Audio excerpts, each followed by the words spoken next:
Buenas, mi nombre es Daniela Zambrano y en esta prepa vamos a hablar del equilibrio ácido-base. Vamos a empezar hablando de las generalidades, después de los mecanismos reguladores a nivel renal, de la regulación del pH y al final terminamos con los desequilibrios ácido-base y su explicación. Entonces empecemos con las generalidades. Vamos a recordar un poco de bioquímica, la ecuación de Henderson-Hasselbalch, que me imagino que deben recordarla un poco del año pasado. Bueno, con esta ecuación podemos determinar el pH a partir del pKa más el logaritmo de la división o la fracción entre una base conjugada, que en este caso va a estar representada por el bicarbonato, y ya vayan viendo, o sea, durante toda la presentación les coloqué bastantes dibujos de el riñón, o bueno, de los riñones y de los pulmones. Esto es para que lo asocien más fácil con que el bicarbonato, o así lo vamos a manejar en esta prepa, el bicarbonato va a estar asociado al riñón y el CO2 va a estar asociado al pulmón. Entonces, volviendo con la fórmula, el pH, con esta ecuación, podemos calcular el pH siendo el pKa más el logaritmo de una base conjugada, que sería el bicarbonato, entre un ácido, que sería, en este caso, el CO2. Entonces, vean aquí que esto se determina a partir del búfero de bicarbonato. Vean que aquí tenemos el CO2, que si se une con el agua, nos va a formar el ácido carbónico. Y este ácido carbónico después se puede disociar en bicarbonato más protones. Y esto puede ocurrir también en el sentido contrario. Antes de continuar, tenemos que recordar también cuáles son los valores normales del pH en el organismo, mejor dicho, en condiciones fisiológicas. Debería estar entre 7,35 y 7,45, que si vamos a tomar un valor promedio entre este rango, vamos a tomar el 7,4. Todo lo que sea menor al 7,35 es acidosis y todo lo que es mayor al 7,45 es alcalosis. Y siempre debemos recordar que cuando tenemos un menor pH o un pH bajo, eso significa que tenemos una gran cantidad de protones o hidrogeniones. Y en el caso de la alcalosis, que es cuando tenemos mayor pH, esto significa que vamos a tener una menor cantidad de protones en la sangre. Entonces, también para recordar un poco cuáles son los valores normales de la presión de CO2 desde 35 a 45 milímetros de mercurio. Y la concentración normal del carbonato en la sangre es de 22 a 26 mil equivalentes sobre el litro. Igualmente, si queremos utilizar un valor único para estos parámetros, podemos decir que la presión de CO2 normal sería de 40, vean que es la mitad del rango, y la concentración normal del bicarbonato sería de 24, igualmente la mitad del rango.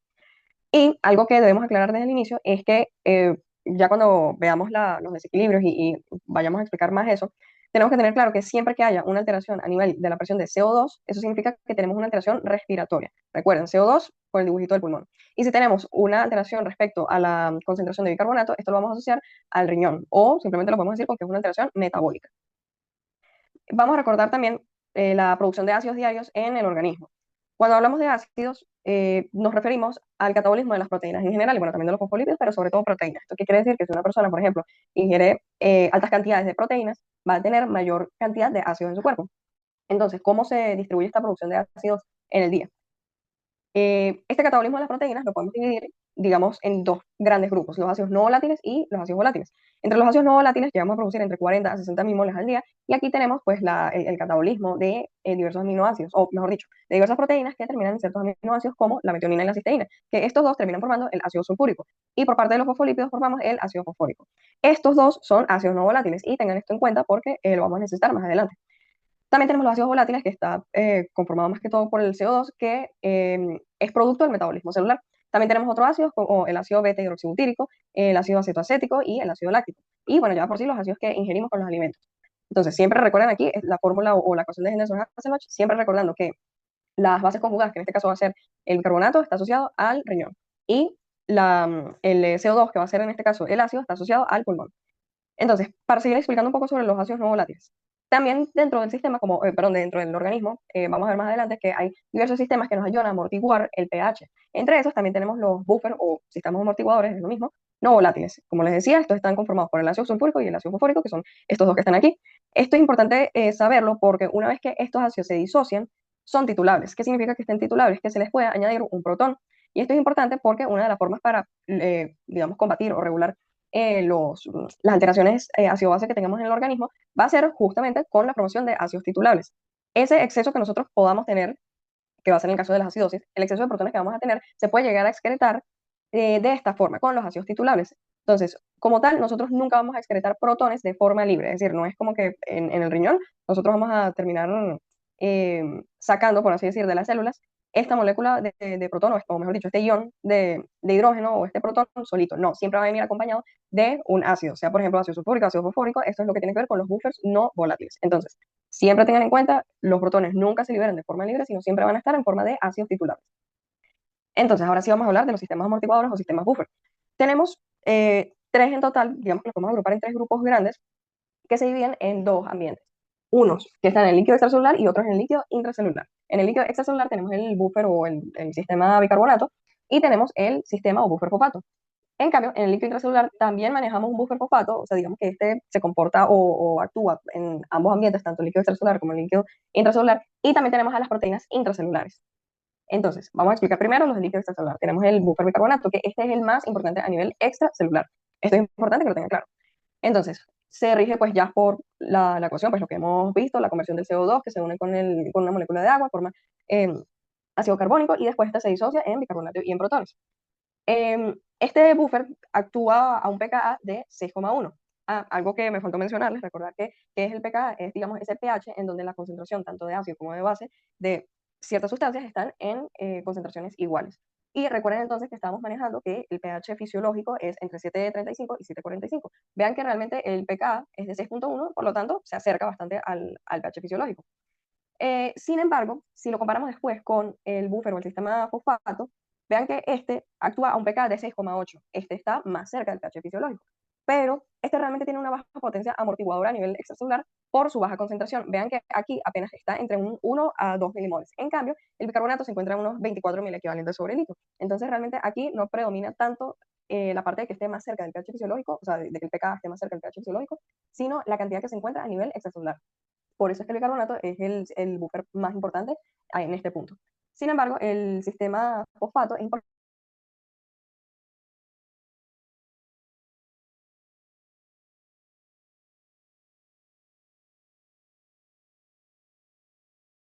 a este pKa. Y bueno, esta sería la forma en la cual actúa el sistema fosfato. Luego tenemos los buffers de líquido intracelular. Como les decía, vamos a repetir aquí con el buffer fosfato y vamos a tener también las proteínas intracelulares. Antes de empezar a explicarlo, es importante acotar que el pH extracelular sí puede llegar a afectar el pH intracelular. No es como que ellos trabajen de forma independiente, sino uno puede llegar a afectar al otro. Por ejemplo, tenemos, o sea, digamos, típicos ejemplos con el buffer bicarbonato con el CO2. ¿Qué pasa con el CO2? Recordemos que el CO2 puede difundir fácilmente por las membranas celulares y por lo tanto, si hay un exceso de CO2 en cierto sitio, bueno, a nivel extracelular, este puede pasar adentro de la célula y aquí, dentro de la célula, por la anhidrasa carbónica, que es la enzima que media toda esta ecuación pues, que hemos ya hablado a lo largo de la preparaduría, eh, a través de esa enzima puede llegar a generarse otra vez el ácido carbónico, después disociarse en bicarbonato y en los protones, y esto afecta entonces el pH intracelular justamente por esta cantidad de protones, o mejor dicho, ya de por sí por la producción tanto de ácido como de base. Y la amortiguación de este líquido intracelular puede alcanzar su máxima eficacia tras varias horas, es decir, digamos, no es tan eficiente en cuanto a rapidez, sin embargo, sí siempre va a actuar, y eso lo vamos a ver más adelante con los desequilibrios ácido-base. Entonces, volviendo ahora sí con los sistemas amortiguadores en sí. Recordemos que entonces el fosfato, ya explicamos un poco sobre el pK al cual actúa y la cantidad en la que se encuentra a nivel extracelular, pero aquí lo que nos interesa a nivel intracelular es que este va a ser el más importante. ¿Por qué? Porque está en altas concentraciones. Recordemos que a nivel celular pues tenemos diversos procesos en los cuales se utilizan moléculas como el ATP, el ADP, el AMP, la glucosa 1-fosfato, el 2,3-difosfoglicerato, que todos estos contienen moléculas de fosfato. Es decir, a nivel intracelular hay gran cantidad de fosfato y por eso es que en este caso el sistema o el buffer fosfato es el más importante. Y también es importante no solamente por las concentraciones, sino porque ya por sí el pH intracelular es menor que el pH sanguíneo. E igualmente, vean que el pKa se sigue acercando a este pH intracelular. Por otra parte, tenemos el buffer de las proteínas, o conformado por las mismas proteínas intracelulares. En este caso, pues su importancia radica en que, obviamente, dentro de la célula tenemos una alta concentración de proteínas, y además de que estos, ya de por sí como son diversas proteínas, digamos, todas manejan o terminan manejando un pK que es similar, igual al pH intracelular, y por lo tanto, eso también ayuda a que este sea más efectivo. Por otra parte, es importante acotar también que dentro de las células tenemos a los eritrocitos y aquí la proteína intracelular más importante que va a contribuir con esta amortiguación va a ser la hemoglobina. Ahora, ya terminamos con las generalidades, vamos con los mecanismos reguladores a nivel real. Entonces aquí vamos a ver cómo, por ejemplo, en una situación donde tengamos una acidosis, que es una acidosis cuando tenemos una acumulación de ácido, o también puede ser cuando tenemos pérdidas de bicarbonato. Aquí lo importante es que entonces tenemos un exceso de protones, que es lo que nos lleva a tener un pH bajo. Y vamos a ver entonces cuáles son los mecanismos compensatorios por los cuales, para evitar que esta acidosis se prolongue y se pueda llegar a un pH fisiológico, es decir, que pasemos de un pH menor al 7,35 al rango normal, que es de 7,35 a 7,45, esto se va a generar perdiendo o eliminando, mejor dicho, protones y ganando moléculas de bicarbonato. Esto se va a hacer mediante tres mecanismos. El primero, la reabsorción del bicarbonato filtrado. El segundo va a ser la excreción de los protones como ácidos titulables. Recuerden lo que les comenté al principio, los protones nunca se van a liberar de forma libre, sino en forma de ácidos titulables. Y el tercer mecanismo es la síntesis de nodos del bicarbonato. Entonces, empecemos con o a explicar de qué va estos mecanismos. El primero es la reabsorción del bicarbonato filtrado. Tenemos que tener claro estas dos cosas. Lo primero es que todo el bicarbonato, es decir, de ese 100% que se llega a filtrar de forma libre, a nivel de los capilares glomerulares, aquí, de todo ese 100%, el 99% se va a reabsorber de forma neta. Es decir, si nosotros tenemos 24.000 equivalentes sobre litro de bicarbonato en el plasma, prácticamente vamos a terminar absorbiendo esos mismos 24 mililitros. Solamente un 1% del bicarbonato filtrado se llega a excretar y eso aquí o corresponde a 2.000 equivalentes al día, que es lo que se terminaría liberando. Aquí vemos todo el proceso o los porcentajes en los cuales, a medida que se va pasando pues, por toda la nefrona, se va reabsorbiendo el bicarbonato. Aquí a nivel del túbulo contorneado proximal tenemos que un 85% del bicarbonato se llega a absorber, un 10% en el ramo ascendente de la base de Henle y un 4% en el túbulo contorneado distal. Y el resto, que es el 1% restante, ya sabemos qué es lo que se va a excretar. Aquí les dejo también la fórmula de cómo se calcula la carga filtrada del bicarbonato, recordando que entonces es igual a la tasa de filtración glomerular por la concentración de bicarbonato en el plasma, que en este caso estos son los valores que corresponden. Recordemos, una vez más, que no hay secreción o excreción neta de los protones libres, sino como ácidos titulables. Y realmente esto, pues a nivel de todo el proceso que se haya ocurrido durante la reabsorción, aquí el pH tubular, el cambio dentro de todo este proceso va a ser mínimo. De hecho, el mínimo pH que puede llegar a tener este líquido tubular es de 4,4. Luego tenemos el segundo mecanismo, que es la secreción de protones como ácidos titulares. Aquí la podemos dividir en dos procesos, por así decirlo. Tenemos la secreción de protones proximal a la nefrona y luego tenemos la secreción distal a la nefrona, que aquí en lo particular de esta es que es una secreción activa. Vamos a empezar con la proximal. Esta está dada por el contratransporte de sodio y de protones, que es este circulito naranja que vemos aquí en la imagen. Y este se va a ubicar en las células epiteliales del túbulo proximal, del segmento grueso de la ascendente, perdón, del segmento grueso de la rama ascendente de la ACGN y de la porción inicial del túbulo distal. Entonces, ¿cómo funciona todo esto? Vemos aquí que tenemos, primero, esto es una célula epitelial de cualquiera de estos segmentos que les acabo de mencionar. Vean que hacia este lado tenemos el líquido intersticial renal y hacia acá está la luz tubular. Por lo tanto, esto que vemos aquí es la membrana luminal. Es decir, este contratransporte de sodio y de protones se encuentra en la membrana luminal. Entonces, aquí tenemos el CO2, que el CO2 va a difundir a la célula. Recordemos que el CO2 puede venir, digamos, de forma extracelular o puede ser producto del mismo metabolismo celular. El punto es que ya cuando está aquí a nivel intracelular, por la anhidrasa carbónica, que ya explicamos toda la reacción de cómo ocurre la formación del ácido carbónico, y después este se disocia en bicarbonato y en protones, vean que al final este protón que se termina formando por esta anhidrasa carbónica es el que termina saliendo, y por lo tanto aquí es como tenemos la secreción de los protones.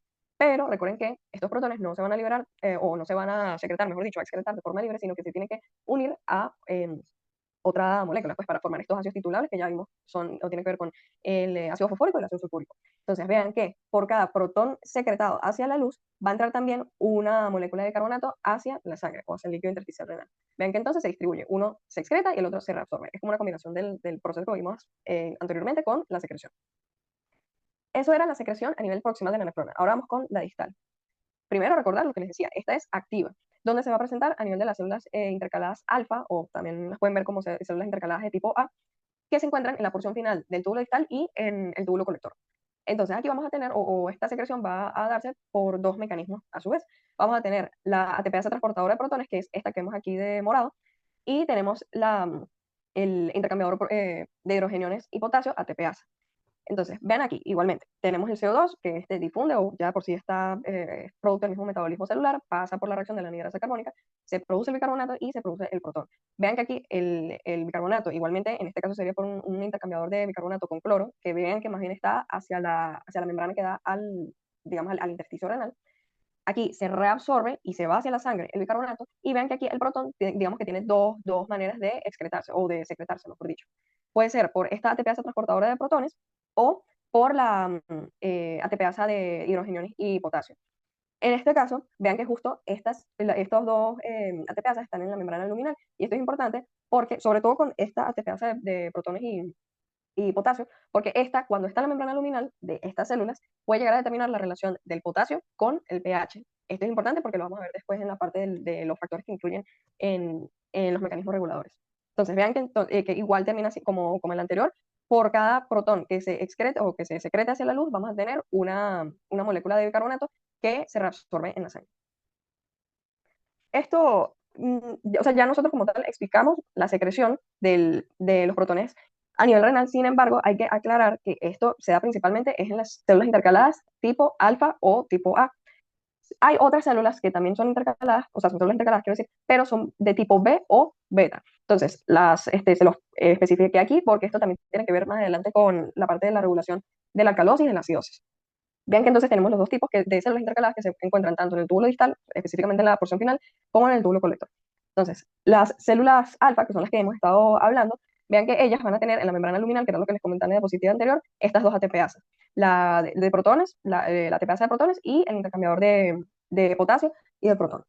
Estas, vean que van a secretar protones, que ya sabemos, no se van a liberar de forma, o no se van a secretar de forma libre, sino van a estar como ácidos titulares, y estas se van a activar cuando tenemos una acidosis, ya sea respiratoria o metabólica. ¿Por qué acidosis? Porque aquí, fíjense que más bien en la acidosis, ¿qué es lo que pasa? Nosotros tenemos un exceso de protones, nosotros queremos sacar, eliminar esos protones, y eso es lo que estamos haciendo. Vean que todos estos protones salen hacia la luz tubular para que después se excreten por la orina. Y también este mismo mecanismo va a estar estimulado por la aldosterona. Es decir, esto mismo que acabamos de decir que ocurre con la acidosis va a pasar cuando tengamos una activación del sistema de renina-angiotensina-aldosterona. En cambio, con las células B o células beta, estas vean que este intercambiador de potasio con los protones, con los hidrogeniones, vean que ya no está en la membrana luminal, sino que está hacia el intersticio. Por eso les decía que cuando este intercambiador está en la membrana luminal, determina la relación del potasio con el pH. Por eso les insistí en eso. Vean que estas más bien en la membrana luminal lo que vamos a tener es este intercambiador de cloro con bicarbonato, y por lo tanto estas células beta lo que van a hacer es secretar bicarbonato. Este bicarbonato de hecho también se puede titular, se puede llegar a unir con el potasio y pues ya a nivel de la luz. Y estas células beta se van a estimular o se van a activar cuando tengamos una alcalosis, ya sea respiratoria o metabólica. Lo importante es que sea una alcalosis. ¿Por qué? Porque en las alcalosis tenemos gran cantidad de bicarbonato en el organismo, y nosotros lo que queremos hacer es sacarlo, eliminarlo. Y por eso entonces se secreta el bicarbonato y después se termina excretando por la orina. El tercer mecanismo que tenemos de regulación a nivel renal es la síntesis de nodo del bicarbonato. Y esto funciona con un buffer especializado a nivel tubular que está conformado por el amoníaco y el amonio. Y este trabaja con la glutamina. Recordemos que la glutamina es un eh, producto de la degradación de las proteínas que se termina generando a nivel del hígado. Entonces, esta glutamina pasa del hígado al riñón y llega específicamente hacia las células del túbulo proximal, del segmento grueso del ascendente de la rama ascendente de la CGL y del túbulo distal.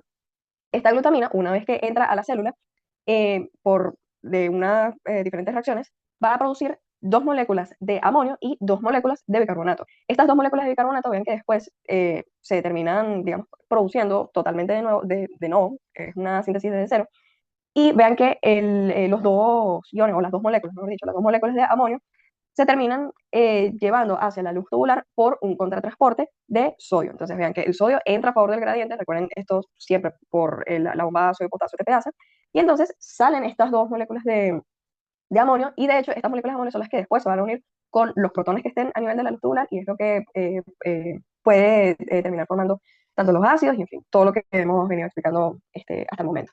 Entonces, a manera de resumen, vean que aquí por una molécula de glutamina se va a metabolizar dos moléculas a su vez de amonio y dos de bicarbonato. Entonces, estas dos de bicarbonato se terminan reabsorbiendo hacia la sangre, y las dos de amonio se terminan excretando por la orina. Ahora, lo que les comentaba sobre los factores modificadores. Esto solamente, o sea, ya vimos que son tres mecanismos, pero solamente los vamos a resumir en dos situaciones. La primera, respecto a la reabsorción del bicarbonato, vamos a tener ciertos factores que aumentan esta reabsorción y factores que la disminuyen. Vamos a empezar con los que aumentan. Tenemos que, obviamente, si hay una mayor carga filtrada del bicarbonato, pues va a haber mayor reabsorción. También tenemos que cuando tenemos una hipovolemia, una disminución de la volemia, esto va a promover también la reabsorción del bicarbonato. Pero ¿cómo ocurre esto? Cuando tenemos una hipovolemia, recuerden que se activa el sistema de renina-angiotensina-aldosterona. Bueno, también se activa el sistema nervioso simpático, pero aquí lo que nos compete es esto. Entonces, cuando se libera la angiotensina 2, ella va a tener un efecto, digamos, modulador positivo sobre el contratransporte que estábamos viendo de sodio y de protón. Entonces, vean que esto simplemente lo que hace es estimular la secreción de protones. Estos protones, una vez que salen a la luz tubular, pues se unen nuevamente con el bicarbonato, y por la misma anhidrasa carbónica terminan formando el ácido carbónico, que después se disocia en agua y en CO2, y este CO2 entra nuevamente a la célula porque este difunde fácilmente a través de las membranas celulares. Y aquí adentro, mismo proceso de la anhidrasa carbónica, terminamos formando entonces protones con el bicarbonato, y este bicarbonato después se logra reabsorber. Y así es como aumenta entonces esta reabsorción. Y el otro factor por el cual aumenta la reabsorción es por el aumento del CO2 en sangre. que esto se da obviamente en situaciones de acidosis, que es lo mismo que acabamos de ver. Vean que entonces si tenemos mayor CO2, este difunde y básicamente se repite el mismo proceso en el cual se termina reabsorbiendo el bicarbonato. Y en el caso de los factores que disminuyen la reabsorción, pues son los mismos que vimos ahorita, pero al revés. Obviamente, si tenemos una menor carga filtrada de bicarbonato, va a haber menor reabsorción. En este caso, cuando tenemos una hipervolemia, pues obviamente no se va a activar el sistema renina, angiotensina, aldosterona, sino que más bien vamos a tener otras moléculas como el péptido natriurético auricular que no van a ejercer pues todos los efectos que mencionamos anteriormente. Y obviamente una disminución del CO2, que ya estaríamos hablando de una alcalosis, y eso sería todo por parte de la reabsorción. Ahora, los factores que promueven la secreción de protones y de amonio, vamos a tener la acidosis. En el caso de que promueven la secreción, tenemos la acidosis y la hipocalemia. En el caso de la acidosis, esto ocurre porque es en estas situaciones, o sea, en cuanto a las alteraciones del pH, que estimulan la glutaminasa y por lo tanto aumenta el metabolismo de la glutamina y pasa todo lo que describimos anteriormente. Se terminan formando pues las dos moléculas de bicarbonato, se terminan formando las dos moléculas de amonio y así es como entonces se estimula esta secreción. Y la hipocalemia en este caso es importante porque recuerdan bueno, aquí se ve en la imagen, recuerdan el intercambiador de protones con potasio que estábamos hablando en unas diapositivas atrás. Pues más bien cuando nosotros tenemos una baja cantidad de potasio a nivel de la luz tubular, no se va a estimular este intercambiador, es decir, se va a inhibir. Y por lo tanto, al inhibirse este, se va a acumular todos los protones que están a nivel intracelular y eso también promueve esta secreción. Vean que entonces, como no hay suficiente potasio aquí a nivel de la luz tubular, pues tampoco va a salir el protón. Y luego tenemos aquellas que disminuyen o que inhiben la secreción. Vamos a tener las situaciones que acabamos de ver, pero al revés. En el caso de la alcalosis, recuerden que aquí esto más bien va a inhibir, o mejor dicho, no estimula a la glutaminasa y por lo tanto hay una disminución del metabolismo de la glutamina y no pasa todo lo que vimos anteriormente. En el caso de la hipercalemia, esta es más bien, cuando tenemos grandes cantidades de potasio, sí vamos a estimular este intercambiador y por lo tanto empieza a entrar todo este potasio en la célula y el potasio, perdón, el protón pues simplemente sigue su flujo. Esta tabla es simplemente para mostrarles un poco cómo se puede ver todo esto que ya hemos visto es bastante teórico en la realidad. Entonces, aquí tenemos la excreción de protones totales durante un día. Vemos que en una persona sana, normal, tenemos una producción total de 50 mil equivalentes por litro de protones al día. Y esto se distribuye a su vez en 20 mil equivalentes que se excretan en forma de ácidos titulares y 30 mil equivalentes que se excretan en forma de amonio. ¿Qué pasa en un paciente diabético? Los pacientes diabéticos, ellos producen muchos ácidos. De hecho, lo vamos a ver más adelante con situaciones como la cetoacidosis diabética, que es una situación grave que puede llegar a ser mortal para el paciente. Y vean que entonces producen una alta cantidad de ácidos de 500 mil equivalentes al día, pero vean que aquí la distribución es diferente. Apenas de esos 500, 100 se excretan como ácidos titulares y 400 se excretan como amonio. ¿Por qué? Porque recuerden que entonces si estamos produciendo una gran cantidad de ácidos, eso significa que hay mayor cantidad de protones en la sangre, por lo tanto estamos en una acidosis constante. Y recuerden que es en las acidosis que la glutaminasa, la enzima, se activa y por lo tanto vamos a tener constantemente activo el metabolismo de la glutamina y por eso es que entonces tenemos mayor producción o mayor excreción de este amonio. En el caso de un paciente con una insuficiencia renal crónica, aquí el problema está a nivel del riñón. Realmente no hay nada que esté alterando la producción total de ácidos en esa persona. Vean que de hecho sigue siendo la misma que una persona sana de 50 mil equivalentes, pero aquí lo que cambia es, como les dije, el riñón que está funcionando mal, que es lo patológico. Aquí vean que apenas se llega a excretar 10 mil equivalentes de ácidos titulares y 5 en forma de amonio. Entonces vean que aquí el problema es renal. Ahora vamos a hablar sobre la regulación del pH. Para esto tenemos que ver los diagramas de Davenport, que también los pueden conseguir como los cromogramas. Aquí en este diagrama tal cual podemos ver en el eje de las X, pues el pH, en el eje de las Y la concentración de bicarbonato, y aquí vamos a tener estas líneas isobáricas que tienen los valores de la presión de CO2. Y esto en conjunto nos permite determinar en qué situación o incluso en qué alteración ácido-base se encuentra determinado paciente. Vemos que aquí, justo en donde se encuentra esta X, está ubicado a nivel del pH 7,4, es decir, el pH fisiológico, de 24 miliequivalentes sobre litro de bicarbonato, y aquí alrededor en la línea isobárica de 40, es decir, de una presión de CO2 de 40 milímetros de mercurio. Y aquí vemos que esto es lo normal, o lo que debería estar en condiciones fisiológicas. Vemos aquí que si se desplaza pues, este punto en cualquier otra dirección, pues ya resulta patológico y puede ser tanto una acidosis como una alcalosis, tanto respiratoria o metabólica. Más adelante vamos a explicar cada uno de estos, digamos, cuadrantes o estas situaciones en el diagrama. Tenemos entonces que recordar cuáles son los valores normales, tanto del pH como de la presión de CO2 y el bicarbonato. pH entre 135 y 745, la presión de CO2 entre 35 y 45 milímetros de mercurio y el bicarbonato entre 22 a 26 miliequivalentes sobre litro. Y todo esto se va a ir moviendo de acuerdo a si hay compensación o no. Estas compensaciones se dan o se pueden dar por tres sistemas. Esta regulación se da entonces por los buffers intra y extracelulares, por el sistema respiratorio a través de la eliminación del CO2 y del sistema renal, ya sea por la síntesis de nuevo, por la reabsorción o por la excreción de bicarbonato. Para hablar justamente de esta respuesta respiratoria, tenemos que enfocarnos en los quimiorreceptores. Estos quimiorreceptores ya sabemos que van a sensar los niveles de protones, de la presión de oxígeno y la presión de CO2. Y lo importante de esto es que ellos van a desencadenar una respuesta rápida y eficiente del sistema respiratorio. Esto es lo característico, que es una respuesta rápida. Más adelante vamos a ver por qué. Y estos quimiorreceptores se dividen en dos tipos, los periféricos y los centrales. Los periféricos son los que se encuentran en el callado aórtico y en el seno carotídeo. Y estos son más sensibles a la presión o a cambios en la presión del oxígeno. En cambio, tenemos los centrales que se ubican a nivel del bulbo raquídeo y estos son más sensibles a las concentraciones de CO2, a la presión de CO2. Y aquí lo importante es que estas, después de recibir sus estímulos respectivos, van a enviar señales hacia los músculos respiratorios que entonces son los que desencadenan la respuesta del sistema respiratorio. Ahora, vamos a explicar cómo funcionan estos quimiorreceptores periféricos. Están determinados por las células glomosas tipo 1. Vemos que aquí su membrana está negativa y digamos que acá está en un estado basal de reposo. Vean que aquí no hay, digamos, algún cambio en la presión de oxígeno. Aquí constantemente vemos que entonces tenemos dos canales, los canales de potasio, que en este caso están abiertos y vemos que sale el potasio y por eso es que la membrana se mantiene negativa. Y tenemos los canales de calcio voltaje dependientes, que en este caso están cerrados. Y también tenemos las vesículas dopaminérgicas, que estas, pues en caso de liberarse, van a, o mejor dicho, de que ocurra la exocitosis, van a liberar la dopamina y van a enviar entonces señales al nervio aferente, que sería el nervio craneal número 9, es decir, el glosofaríngeo. Entonces, aquí vamos a ver cómo funciona todo. Aquí tenemos una disminución de esa presión de oxígeno que entonces genera pues diversas activaciones por señales o cascadas intracelulares que entonces terminan abriendo el canal de potasio. Entonces entra el potasio y vean que ahora la membrana se despolariza, es decir, se vuelve positiva, y esto va a activar a los canales de calcio voltaje dependientes. Esto hace que entonces entre el calcio y el calcio al entrar va a producir la exocitosis de estas vesículas que les comentaba antes. Entonces la dopamina sale y se va a unir a su receptor en el axón aferente del nervio glosofaringeo y eso va a generar un potencial de acción que es el que entonces envía pues una señal hacia los quimiorreceptores centrales, que son los que vamos a hablar ahorita. Vemos aquí justo el centro respiratorio a nivel del bulbo raquídeo, donde están los quimiorreceptores centrales, y vemos que justo aquí vienen los quimiorreceptores periféricos, o mejor dicho, las señales de estos quimiorreceptores periféricos.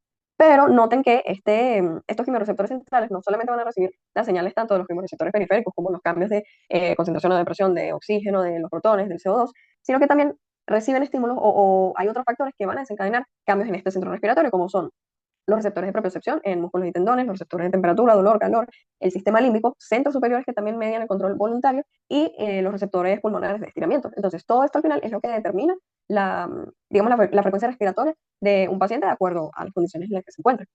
Y ya por fin entonces llegamos al desequilibrio ácido-base. Ya vimos, digamos, toda la parte teórica que nos interesaba para llegar aquí a la práctica, que esto lo van a ver más adelante, pues en tercero o cuarto año. Aquí solamente vamos a ver lo básico que necesitan saber.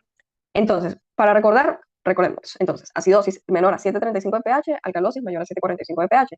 Si tenemos una presión de CO2 alta, es decir, donde tenemos una mayor cantidad de protones, vamos a estar ante una acidosis. En cambio, si estamos ante una presión de CO2 baja, donde no hay muchos protones, estamos en una alcalosis. En cambio, si tenemos altas concentraciones de bicarbonato, que es una base conjugada, estamos en una alcalosis. Y si tenemos bajas concentraciones de bicarbonato, estamos ante una acidosis porque están predominando los protones. Y nuevamente, aquí les dejo para recordar los valores normales en condiciones fisiológicas tanto del pH como del CO2 y del bicarbonato. Aquí en este cuadro, digamos que podemos resumir todo lo que son las alteraciones primarias del equilibrio ácido-base y las respuestas compensatorias. Aquí tenemos tanto las acidosis como las alcalosis de origen respiratorio. Si son de origen respiratorio, ¿qué quiere decir? Que tenemos una alteración de la presión de CO2. Y vean que la respuesta compensatoria va a estar dada por el sistema renal. Pero esto es un sistema que en verdad no es tan eficiente, o sea, no es que no es eficiente, pero no es tan rápido, mejor dicho. Y vean que el tiempo de respuesta tarda incluso más de 24 horas. En cambio, cuando se trata de una acidosis o una alcalosis de origen metabólico, es decir, en el cual la principal alteración se encuentra a nivel de la concentración de bicarbonato, aquí la respuesta compensatoria va a estar dada por el sistema respiratorio, que recordemos es una respuesta rápida. Aquí vemos que el tiempo es de minutos apenas. En el caso de una acidosis metabólica, la respuesta va a ser una hiperventilación y en el caso de la alcalosis metabólica, una hipoventilación. Entonces, aquí tenemos lo mismo, pero digamos ahora desglosado con cada uno de los parámetros, es decir, el pH, la presión de CO2 y el bicarbonato, cómo se encuentra en cada situación. Aquí tenemos entonces las acidosis respiratorias y las alcalosis respiratorias. Recordemos entonces, el origen viene de una alteración en la presión de CO2. Pues aquí vemos los cambios respectivos en cuanto al pH. Si es una acidosis, el pH va a estar bajo; si es una alcalosis, el pH va a estar alto. Y aquí, como estamos hablando de trastornos respiratorios, vean que aquí hay que enfocarnos en cómo se encuentra la presión de CO2.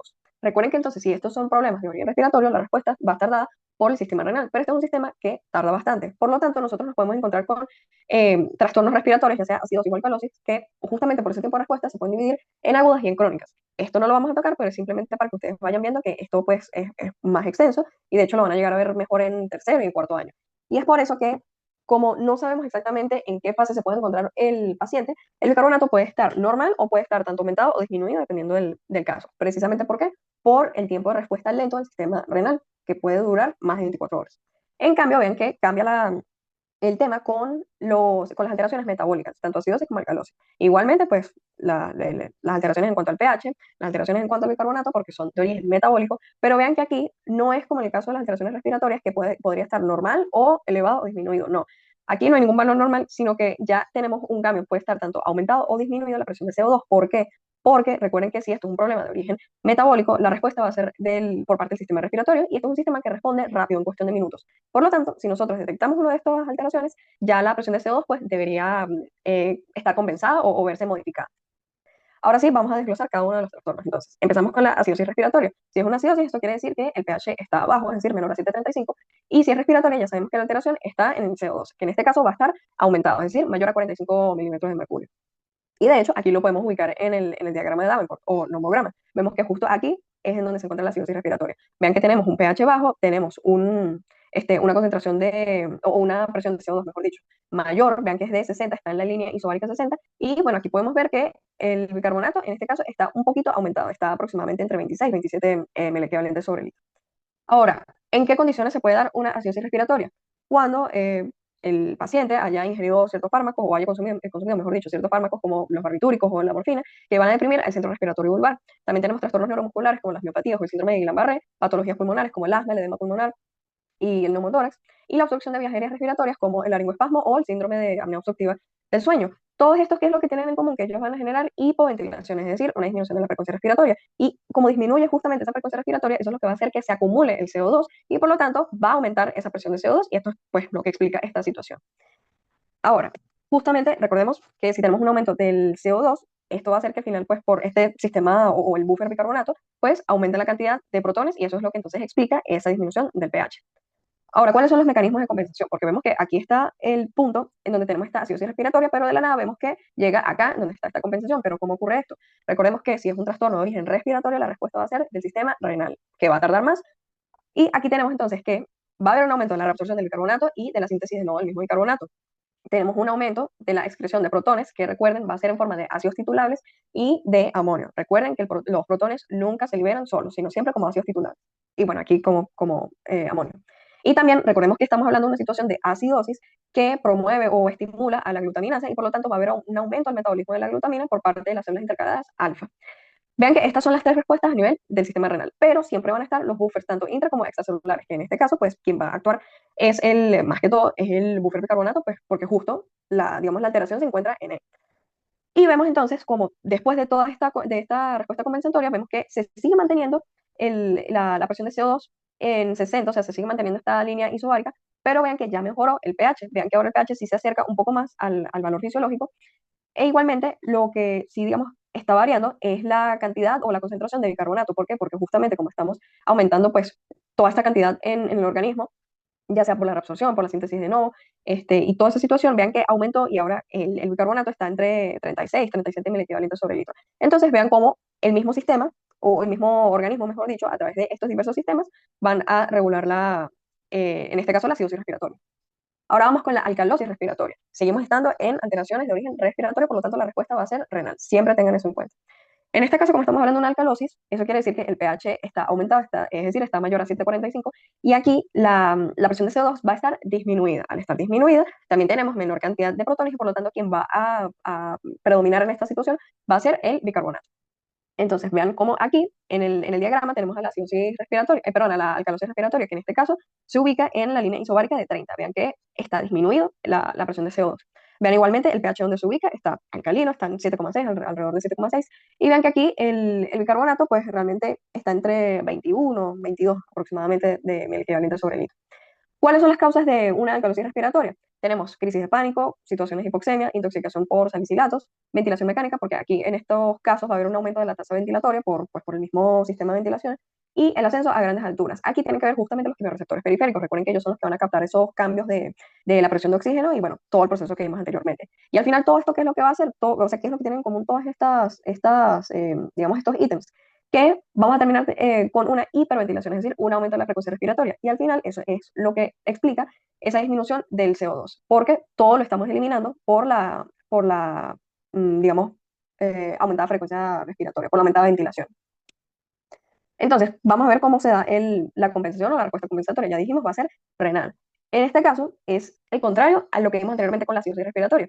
Aquí más bien va a disminuir la reabsorción de bicarbonato y la síntesis de nuevo, va a disminuir la excreción de protones, va a disminuir el metabolismo de la glutamina, porque recuerden que ahora estamos ante una alcalosis, que esto no estimula a la glutaminasa, por lo tanto, disminuye ese metabolismo. Pero aquí va a haber un aumento de la secreción de bicarbonato y la reabsorción de los protones. ¿Y esto quién lo va a hacer? Las células intercaladas beta. ¿Recuerdan las que les había comentado anteriormente? Bueno, ahora es donde estas entran en acción. Ya no son las células alfa, ahora son las beta. En el caso de las alcalosis. ¿Por qué? Porque ellas van a secretar el bicarbonato y también van a promover la reabsorción de los protones. E igualmente siempre actuando los buffers, tanto intra como extracelulares.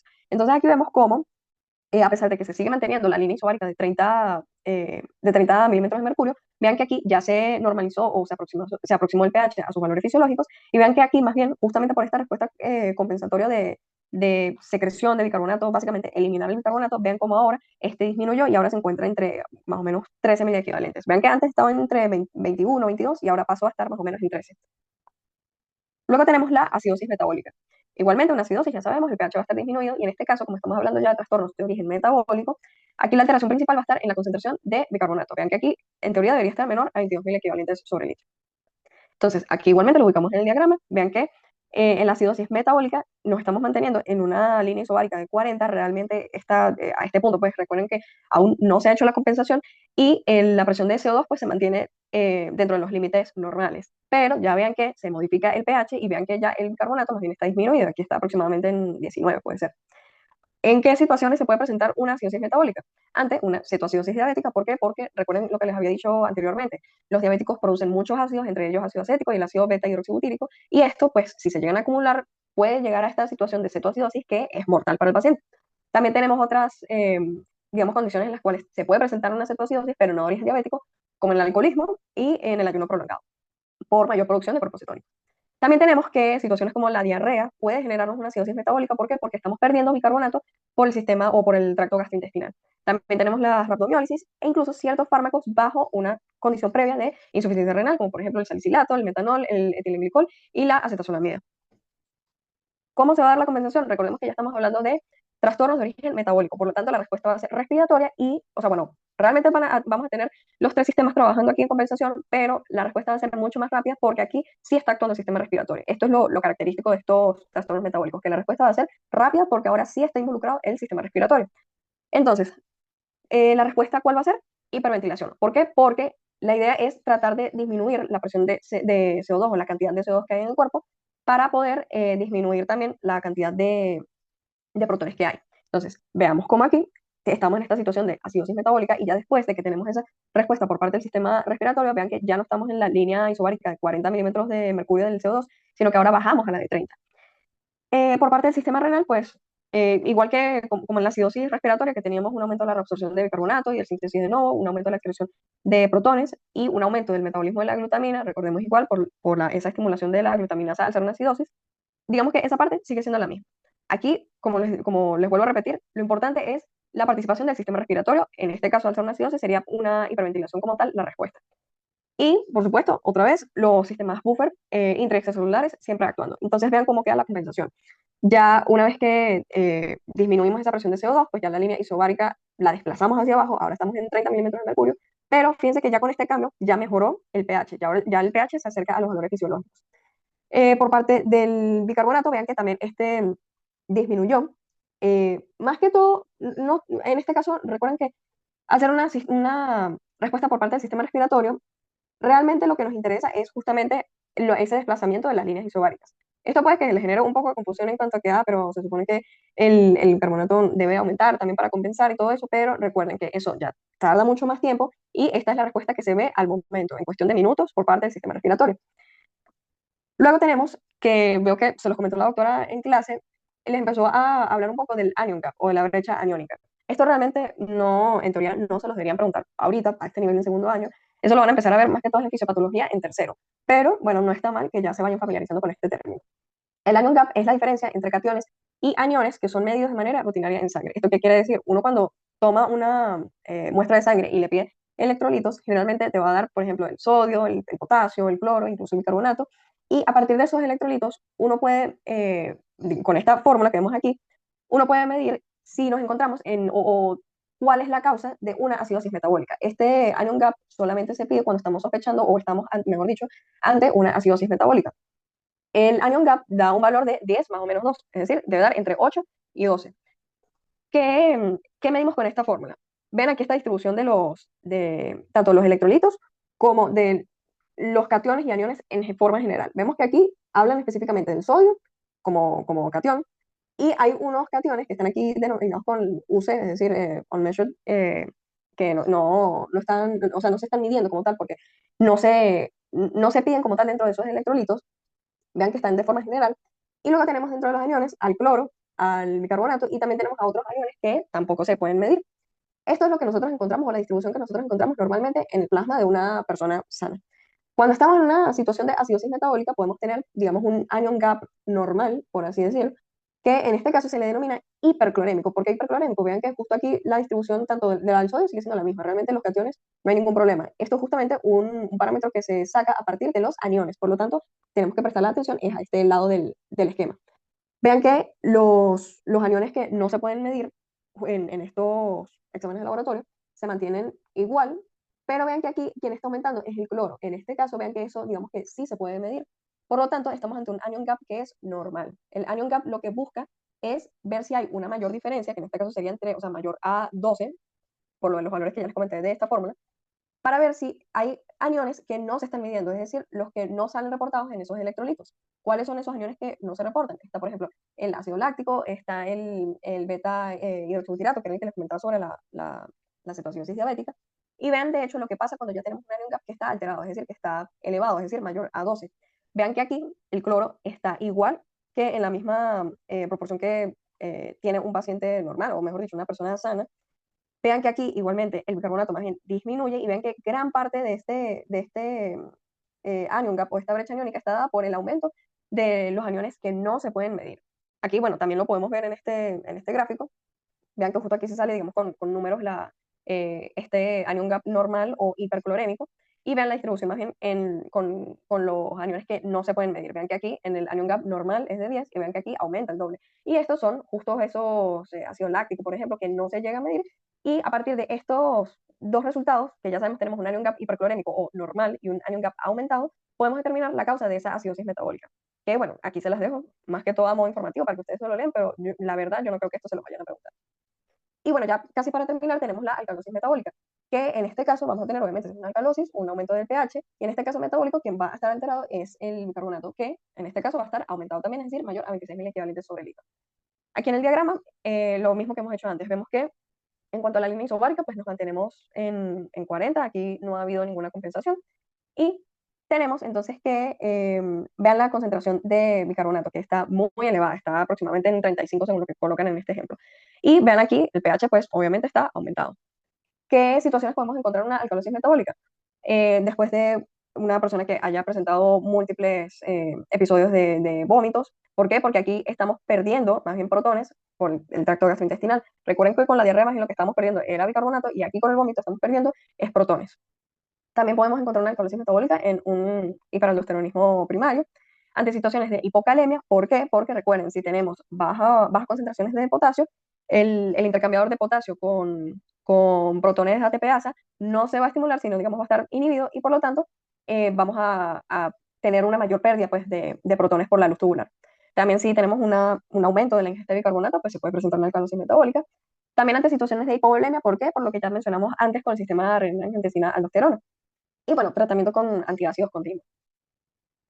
¿Cómo se va a dar la compensación? Como ya dijimos, esto es un problema de origen metabólico, por lo tanto la respuesta va a ser respiratoria. En este caso, la respuesta va a ser la hipoventilación. ¿Por qué? Porque aquí queremos más bien aumentar la presión de CO2 para que nos ayude pues, a regresar a un pH fisiológico. Esto, recuerden, es la respuesta rápida, que se da en minutos y lo vemos aquí mismo en el diagrama. Vean que se produce el desplazamiento de la línea isobárica de 40 ahora a 60 milímetros de mercurio. Por parte del sistema renal, pues el sistema renal también vamos a tener una respuesta, pero esta va a tardar más. Y esto va a ser exactamente igual que en una alcalosis respiratoria, es decir, el sistema renal siempre va a responder de esta misma manera. Vamos a tener una disminución de la reabsorción de bicarbonato y la síntesis de NOMO, una disminución de la excreción de protones, ya sea como ácidos titulares o como amonio, disculpen, una disminución del metabolismo de la glutamina, por lo que ya dijimos, la glutaminasa no se activa en situaciones de alcalosis, solamente acidosis, y un aumento de la secreción de bicarbonato y de reabsorción de protones por las células intercaladas beta que ya comentamos anteriormente. Y siempre los sistemas buffer intra y extracelulares actúan. Entonces vean que ya después de la compensación, pues nos desplazamos en la línea isobárica, ahora tenemos una mayor presión de CO2 dado por esa hipoventilación que se dio en minutos apenas.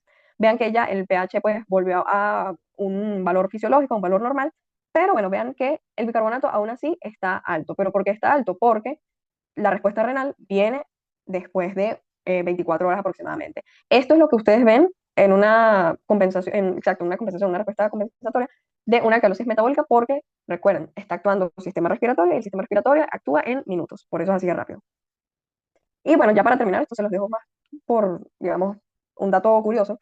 Como les comentaba anteriormente, hay situaciones en las cuales las acidosis y las alcalosis respiratorias, al ser de origen respiratorio, recuerden que la compensación o la respuesta compensatoria va a ser por parte del sistema renal, que tarda más, y por lo tanto hay situaciones en las cuales se podría decir que el paciente está en una fase aguda o crónica, que es lo que vemos aquí. Hay fórmulas con las cuales uno puede determinar esas situaciones. Vean más bien que en el caso de las acidosis y las alcalosis metabólicas, al ser metabólicas y tener una respuesta compensatoria del sistema respiratorio que va a ser rápido, no existe ese estado o esa situación en la que uno puede decir que es agudo o es crónico porque la respuesta es inmediata.